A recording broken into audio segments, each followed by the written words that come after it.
అల్లూరు జిల్లాలో పోలీసులు 45 లక్షల విలువైన 900 కిలోల గంజాయిని పట్టుకున్నారు.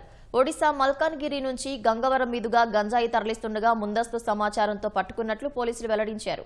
2 కార్లు, ఒక ద్విచక్ర వాహనం ఎస్కాట్ నిర్వహిస్తుండగా మినీ లారీలో గంజాయి గుర్తించామన్నారు.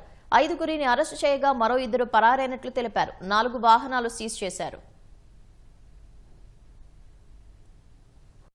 గాంజా లోడ్ ఒకటి బడా దోస్త్ వెహికల్ అంటారు ఇది. సో ఇందులో ఒక 30 బస్తాలు 900 కేజీల గాంజా ఇందులోంచి తీసుకురావడం జరిగింది. దీనికి పైలట్ గాను లేకపోతే వెనకాల సెక్యూరిటీ గాను ఒక ఎవెంజర్ వెహికల్, దాంతో పాటు ఒక స్కార్పియో వెహికల్, ఈ 2 వెహికల్స్ కూడా వచ్చాయి. వీటితో పాటు 45 లక్షలు చేసే గాంజా, 3 వెహికల్స్, ఒక 5 మొబైల్ ఫోన్స్ కూడా సీజ్ చేయడం జరిగింది. 2 4 వీలర్స్, ఒక 2 వీలర్, 5గురు ముద్దాయిలు, ఒక 5 టచ్ ఫోన్ సీజ్ చేయడం జరిగింది. మల్కాన్గిరి, ఒడిశా మల్కాన్గిరి నుంచి వీళ్ళు తీసుకొని వస్తున్నారు ఈ గాంజాని. A2 గా మనం చూపించిన ఇక్కడ రవీంద్ర కార్ అని ఎవరైతే ఉన్నారో ఆ సోర్స్ అక్కడ నుంచి గాంజాని ప్రొక్యూర్ చేసి ఇటు పంపిస్తే, ఈ పరేష్ బిశ్వాస్ అని A1 ఎవరైతే ఉన్నారో ఆయన ఈ గాంజాని తీసుకొచ్చి ఫర్దర్ గా ముందుకు చేరవేస్తాడు అనమాట. కలిపి 5గురు. ఈ 5గురు కాకుండా ఇంకొక 2 ముద్దాయిలు కూడా ఉన్నారు. వాళ్ళని కూడా మేము త్వరలోనే పట్టుకుంటాం.